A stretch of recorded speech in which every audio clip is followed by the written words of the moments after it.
Белла чау достар, бүгін мен сіздерге әйгілі бумажный дом туралы айтатын боламын. Қызыл комбинезон киген, беттеріне Далидің маскасын таққан бумажный домның баугеспелері жайлы не білесіздер? Олар несімен танымал болды және олардың Қазақстанға қандай қатысы бар? Ал сіздер бумажный домның о баста сәтсіздікке ұшырағанын білдіңіздер ме прокатта? Және неге бумажный домның кейіпкерлеріне қала атаулары берілді? Осы және тағы да басқа қызықты фактілермен бөлісетін боламын. Олай болса кеттік достар. Қысқаша сериал жайында. Сериалда бір топ қылмыскерлер тобы профессор деген белгісіз біреудің жетекшілігімен Испанияның ақша сарайын тонайды. Қарап тұрсаңыздар достар, осыған дейін де көптеген осы тонау бойынша фильмдер түсті. 7 лечь на пол, это ограбление деген фразаны барлықтарыңыз естіген боларсыздар деп ойлаймын. Енді осы тонау жайындағы түскен фильмдердің ұқсастығы, олар барлығы бір-біріне жаңағы біркелкі сюжеті біркелкі болады. Ол жерде жаңағы банкты тонайды, банкке басып кіреді.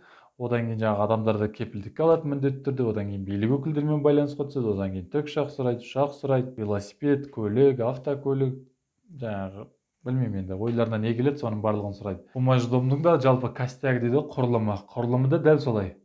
Олар жаңағы Испанияның ақша сарайына басып кіреді, адамдарды кепілдікке алып, жаңағы билік өкілдері қоршай бастағанда олармен байланысқа шығады. Енді осы бумажный домды басқалардан ерекшелендіретін ол жердегі өте жоғары деңгейдегі интрига, әрбір бөлімде күтпеген оқиғалардың орын алуы, ерекше персонаждар, экшенге толы эпизодтар, осының барлығы ерекшелендіреді. Осы әрбір фильмнен болсын жаңағы аудиторияның назарын өзіне ұстап қала алды. Яғни бұл жай ғана голливудтық атыс шабыс емес, бұл ұсақ түйегіне дейін детальданған экшен десе де болады. Сериалды көрген болсаңыздар, өздеріңіз де байқаған боларсыздар. Шиеленіске толы эпизодтар, кейіпкерлердің атаулары, олардың мінез құлқын қалай аша білген, бір ғана профессордың өзі неге тұрарлығы, мысалға оның интеллектісі, оның шешім қабылдағаны, оның бәрібір адамды алдын ала болжай білгені, оның жаңағы арнайы күштік құрылым спецотрядтың әрбір болжап жаңағы жасаған қадамдарын антиқадам, яғни бәрін болжап, оның барын алдын ала ойластырғанын өзіне тәнті боласың. Айтпақшы, профессордың да бейресми аты бар, ол Ватикан.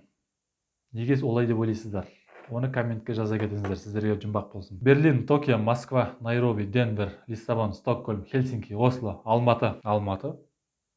Жоқ, әрине Алматы жоқ бұл жерде. Алматы өкінішке қарай бұл тонауға қатысқан жоқ. Өкінішті ма, енді ол қуанышқа қарай ма, ол белгісіз. Бірақ ойлап қараңыздар, жаман естілмейді. Осы сериалда, мысалға бір ғана сериалда осы Алматыны қосқан кезде ойлай беріңіздер, қандай біздің сүйікті қаламыз қандай танымалдылыққа ие болатын еді. Жаман естілмейді. Бірақ есесінде Қазақстан бар. Бұл бумажный домның алпауыттары Қазақстанда да өзінің сериалдарына қоса кеткен екен. Қалай дейсіздер ғой? Міне былай. С нашими деньгами можно купить спутник у Казахстана. Бізді бір спутниктік держава ретінде көрсеткен құрметті көрермен бұл жерде. Бір жағынан мақтаныш кернегенмен, екінші жағынан бір бізді жемқор мемлекет ретінде көрсеткені, керек болса біз Қазақстанның да спутнигін сатып ала аламыз дейді. Дәлме-дәл айтқанда осылай дейді. Енді қараңыздар, бізді спутнигімізді сатып алу деген ол енді бір мемлекеттен спутник сатып ала салу ол мүмкін емес нәрсе негізінде. Бірақ бізді солай қылып көрсеткен енді. Сигнал зашифрован. Кажется, он идет через казахский спутник. Біле білсеңіздер, достар, бізде 3 спутник бар, қателеспесем. Ол Казсат-1, Казсат-2, Казсат-3. Казсат-1 істен шығуына байланысты жаңағы ғарыштың жерлеу орбитасы дейді ғой, сол жерге аттанған болатын. Ал 2 мен 3 қазіргі таңда істеп тұр. Қателеспесем енді ол. Ал Казсат-1-ді мен ойлаймын сол профессордың явно. Жалғастырсақ, міне осы аталған қалалар, яғни қалалардың атаулары берілген кейіпкерлер неге олай аталды деген сұраққа оралсақ. Оның себебі осы сериалдың, осы шоудың жаңағы шығаруына себепшісі десе де, авторы десе де болады, Алекс Пина деген кісі бар. Алекс Пина бір күні жұмыс орнына жаңағы Токио деген футболкамен келген екен. Оны байқап қалған режиссерлер осы кейіпкерлердің атауларына неге қала атауларын бермеске деген тоқтамға келген екен. Міне, нәтижесі белгілі. Айтпақшы, Алекс Пина деген кім десеңіздер, оның осы бумажный домға дейінгі танымал фильмі болған. Ол 3 метра над уровнем неба деген. Барлығыңыз біле көргенсіздер деп ойлаймын. Міне осы фильмнің жаңағы авторы да осы сол фильмде продюсер болған осы Алекс Пина болатын. Енді кейіпкерлер оралсақ, олардың әрбірінің мінез құлқын жақсы ашқан, олардың жаңағы бір-бірімен қатынасы болсын, қабылдаған шешімдері, әрбір сәтте өздерінің қалай ұстауы десек те, соның барлығын әрбірін жекелеп ашқан. Осының барлығын сериалға динамика берді. Бұл жерден де продюсер, режиссер, сценаристердің жұмысын атап өту керек. Олардың жаңағы жұмыстарының арқасында осы сериал жарыққа шығып, үлкен жетістіктерге жетіп жатыр. Енді сериалдың масштабы туралы айтатын болсақ, бұл жерде достар 10-нан астам сценарист жұмыс істеген. Енді нақты қанша екенін білмеймін, 10, 17, 13 дейді біреулер. Әдетте бір сериалға 2, 3, мүмкін 4 фильмге Ал фильмдерге бір сценаристтер жетіп жатыр, иә, мысалы жұмыс істейді. Ал бұл жерге 10-10-нан астам сценаристтер жұмыс істеген. Және сценарий алдын ала жазылмаған екен. Бір қызығы, сценарий алдын ала жазылмаған. Бұл жерде сценарий сериал түсіру барысында жазып отырған. Яғни тіпті актерлардың өзі де жаңағы білмеген келесі сериалда не болатынын.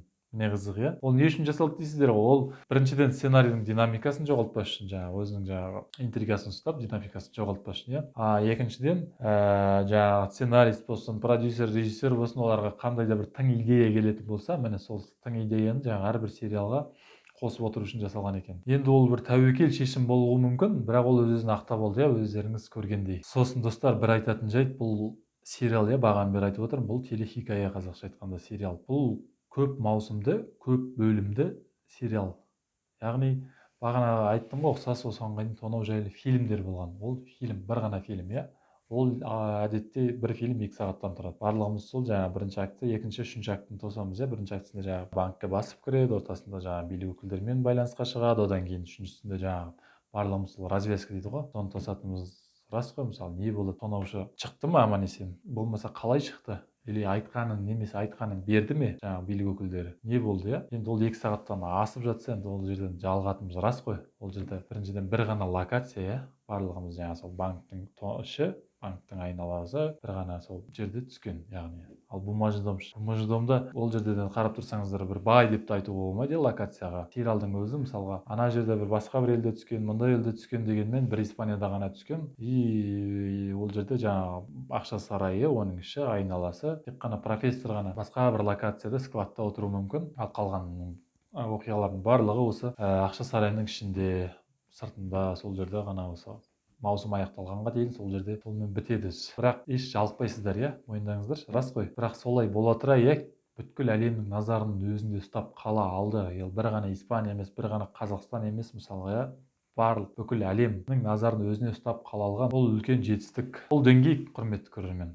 Бұл испаниялық кино индустрияның деңгейін көрсетеді. Және біз де соған тырысуымыз керек. Енді сериал бойынша қысқаша фактілермен бөлісе кетейін. Бумажный дом ең алғаш испаниялық Антенна үш арнасында жарыққа шығып, ол жерде прокатта сәтсіздікке ұшыраған. Оның авторлары оны жабу жайында шешім қабылдағанда, араға Netflix түсіп, оны сатып алып, оның атын өзгертіп, оның хронометражын өзгертіп, әлемге қайта өздерінің платформасында қайта салады. Нәтижесі белгілі. Токио деген кейіпкер Люк Бессонның Леон деген фильміндегі Матилда деген кейіпкерден толығымен көшірілген. Оның шаш үлгісі, бет әлпеті, жаңағы жүріс-тұрысы, дене бітімі деген секілді толығымен көшірілген. Денвердің күлкісі о бастан ойластырылған. Тіпті Денвердің рөліне кастинг жарияланғанда ең бірінші талап ол оның күлкісі болған. Сериалда Берлин жазылмайтын дертке шалдыққан. Сериал авторларының ойынша о баста олар барлық кейіпкерлерді осы айықпас дертке шалдықтыру жайлы ой болған. Яғни айықпас дертке шалдыққан адамдар Испанияның ақша сарайын тонады дегенге келтіргісі келген, бірақ ол ойларынан артынан айнып қалған. Бумажный дом 6 мемлекетте ең атақты сериал болып танылды. Ол Франция, ол Португалия, ол Италия, Аргентина, Бразилия және Чили. Бумажный домның 3 және 4 маусымдағы тонау өте шындыққа жақын. Неге десеңіздер, ол жерде суасты көріністерінде арнайы теңіз инженерлерін жалдаған. Алтынды ерту үшін арнайы